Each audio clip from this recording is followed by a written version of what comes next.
Bismillahirrohmanirrohim. Assalamualaikum warahmatullahi wabarakatuh. Hai teman-teman, selamat datang di channel YouTube saya. Next, kita lanjut kisah Nabi Hud part 2. Semoga yang mendengarkan ini selalu dalam lindungan Allah Subhanahu wa Ta'ala dan semakin banyak rezekinya. Amin ya Allah. Bagi kaum Ad, seruan dan dakwah Nabi Hud itu merupakan barang yang tidak pernah mereka dengar ataupun menduga. Mereka melihat bahwa ajaran yang dibawa oleh Nabi Hud itu akan mengubah sama sekali cara hidup mereka dan membongkar peraturan dan adat istiadat yang telah mereka kenal dan warisi dari nenek moyang mereka. Mereka tercengang dan merasa heran bahwa seorang dari suku mereka sendiri telah berani berusaha merombak tata cara hidup mereka dan menggantikan agama dan kepercayaan mereka dengan sesuatu yang baru yang mereka tidak kenal dan tidak dapat dimengertikan dan diterima oleh akal pikiran mereka. Dengan serta-merta ditolaklah oleh mereka dakwah Nabi Hud itu dengan berbagai alasan dan tuduhan kosong terhadap diri beliau, serta ejekan-ejekan dan hinaan yang diterimanya dengan kepala dingin dan penuh kesabaran. Berkatalah kaum Ad kepada Nabi Hud, "Wahai Hud, ajaran dan agama apakah yang engkau hendak anjurkan kepada kami?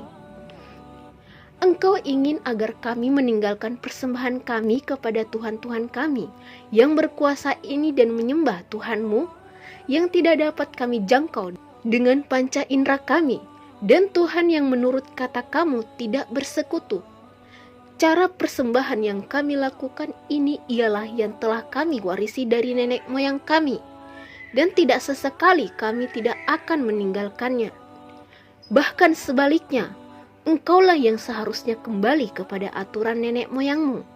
Dan jangan mencederai kepercayaan dan agama mereka dengan membawa suatu agama baru yang tidak kenal oleh mereka dan tentu tidak akan direstuinya.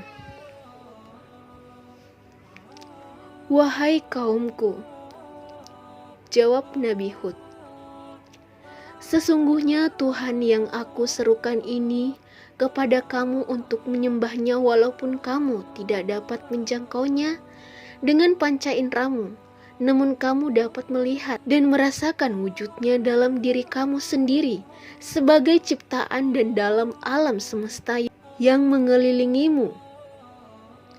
Beberapa langit dengan matahari, bulan dan bintang-bintangnya, bumi dengan gunung-gunungnya, sungai, tumbuh-tumbuhan, dan binatang-binatang yang kesemuanya dapat bermanfaat bagi kamu sebagai manusia, dan menjadi kamu dapat menikmati kehidupan yang sejahtera dan bahagia. Tuhan itulah yang harus kamu sembah dan menundukkan kepala kamu kepadanya. Tuhan yang Maha Esa, tiada bersekutu, tidak beranak dan diperanakan, yang walaupun kamu tidak dapat menjangkaunya dengan panca inderamu, Dia dekat dari kamu, mengetahui segala gerak-gerik dan tingkah lakumu, mengetahui isi hatimu, denyut jantungmu, dan jalan pikiranmu. Tuhan itulah yang harus disembah oleh manusia dengan kepercayaan penuh kepada keesaannya dan kekuasaannya, dan bukan patung-patung yang kamu perbuat, pahat dan ukir dengan tangan kamu sendiri. Kemudian kamu sembah sebagai Tuhan, padahal ia suatu barang yang pasif, tidak dapat berbuat sesuatu yang menguntungkan atau merugikan kamu. Alangkah bodohnya dan dangkalnya pikiranmu jika kamu tetap mempertahankan agamamu yang sesat itu dan menolak ajaran dan agama yang telah diwahyukan kepadaku oleh Allah Tuhan yang Maha Esa itu."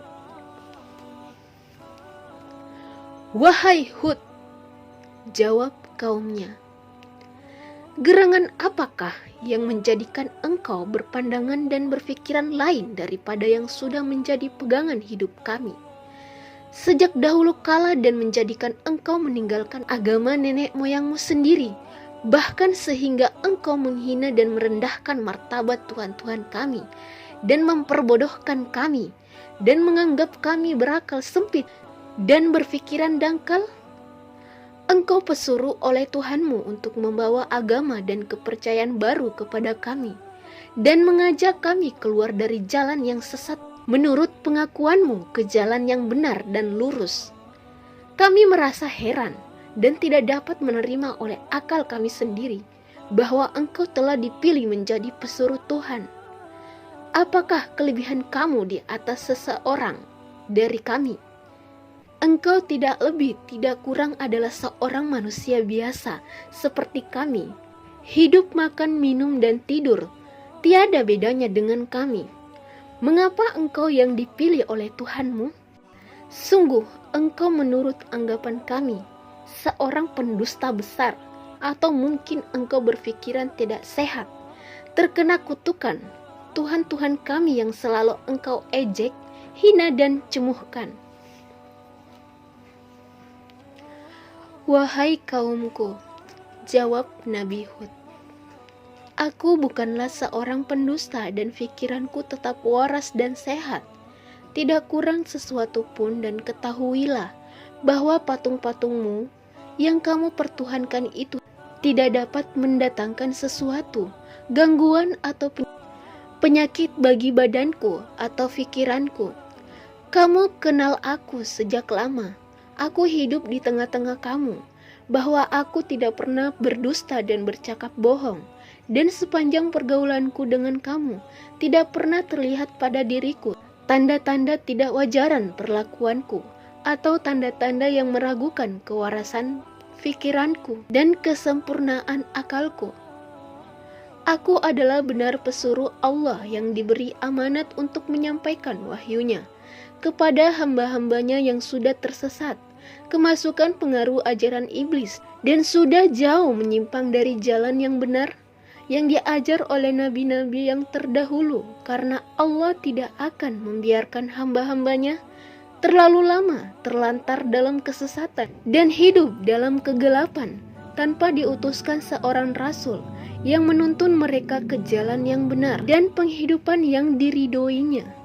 Maka percayalah kamu kepadaku, gunakanlah akal pikiran kamu, berimanlah dan bersujudlah kepada Allah, Tuhan seru sekalian alam Tuhan yang menciptakan kamu, menciptakan langit dan bumi, menurunkan hujan, menyuburkan tanah ladangmu, menumbuhkan tumbuh-tumbuhan untuk meneruskan hidupmu. Bersembahlah kepadanya dan mohonlah ampun atas segala perbuatan salah dan tindakan sesatmu, agar dia menambah rezekimu dan kemakmuran hidupmu, dan terhindarlah kamu dari azab dunia, sebagaimana yang telah dialami oleh kaum Nuh, dan kelak azab di akhirat. Ketahuilah bahwa kamu akan dibangkitkan kembali kelak dari kubur kamu, dan dimintai pertanggungjawaban atas segala perbuatan kamu di dunia ini, dan diberi ganjaran sesuai dengan amalanmu yang baik dan soleh. Mendapat ganjaran baik, dan yang hina dan yang buruk akan diganjarkan dengan api neraka. Aku hanya menyampaikan risalah Allah kepada kamu, dan dengan ini telah memperingati kamu akan akibat yang akan menimpa kepada dirimu jika kamu tetap mengingkari kebenaran dakwaku.